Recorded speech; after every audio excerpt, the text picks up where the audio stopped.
Hello my darlings and welcome. In this video, I'm going to show you how I make a banishing spell jar.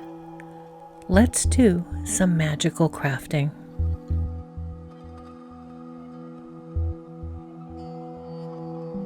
This banishing jar spell mixes elements of banishing, binding, protection, and souring.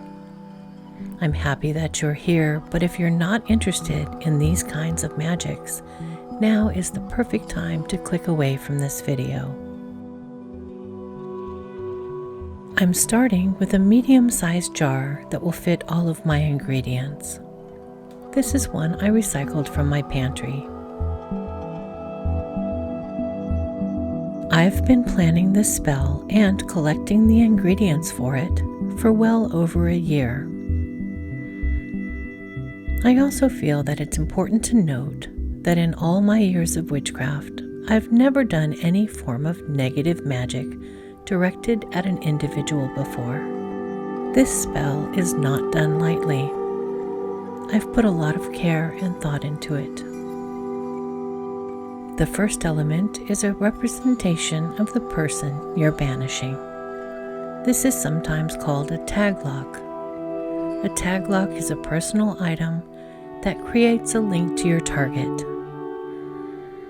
You might use hair, bodily fluids, a photograph, personal clothing, something bearing their signature or fingerprints, or any other item that can create a sympathetic link with the target of the spell.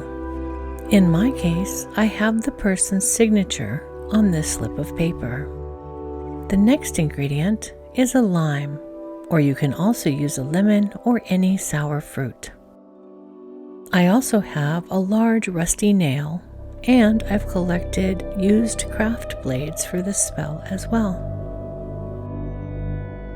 Yes, this is a lime, even though it may not exactly look like one.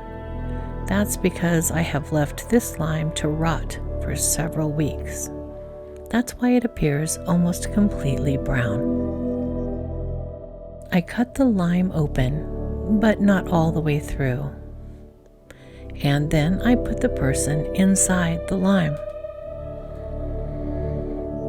With this step, I am souring this person's relationship with me and those I care about, my friends and loved ones.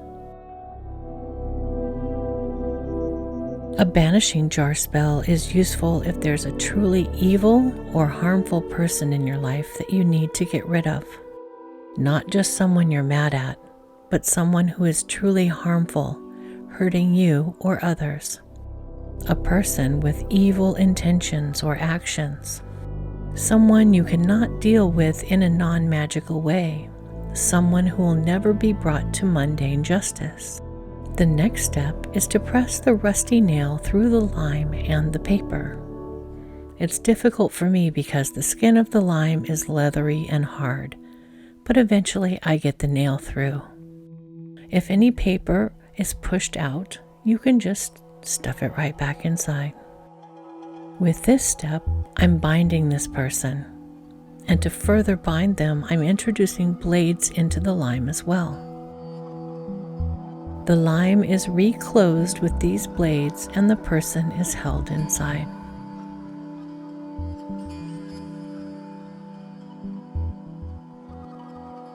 Next, I'm going to rehydrate these mushrooms that I gathered and dried. I'm using a small jar of moon water for this purpose.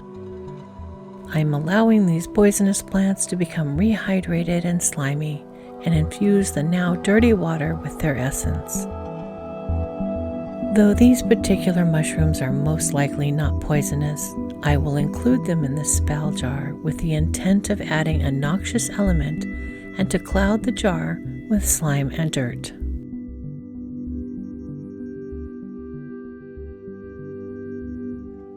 Another ingredient of the spell is vinegar.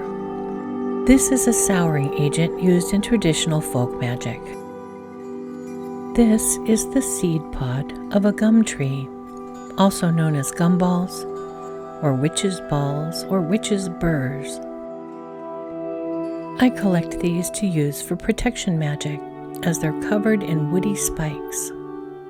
I place them in the jar as a layer of protection between myself and those I love and the evil person.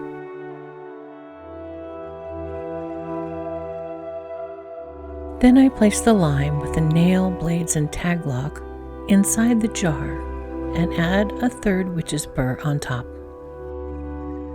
As you add ingredients, you can speak words of intent, incantation, spells, or prayers, whatever works within your traditions and practices. Next, I'm adding black peppercorns inside the jar. Black pepper is used in spells and charms that banish negativity and provide protection. I'm putting black pepper in the jar for protection against evil. Next, I pour my mushroom water into the jar.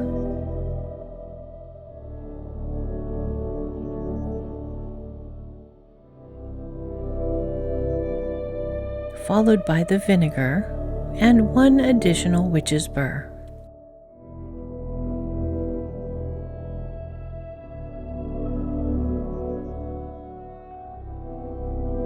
The final ingredient is my personal blend of banishing oil.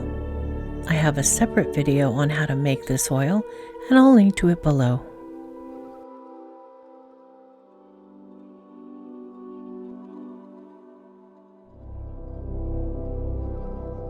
The next step is to close the jar and seal it. I'm sealing my jar with wax from a black candle that's dressed with more of my banishing oil. I will burn the entire candle down on top of the jar, allowing the wax to drip down the sides.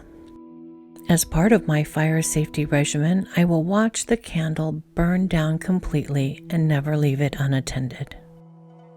This jar will be placed on my altar, and it will be shaken, and additional candles will be burned on top of it as I continue to work on the spell. I have not decided yet how I will dispose of the spell jar once it has done its work.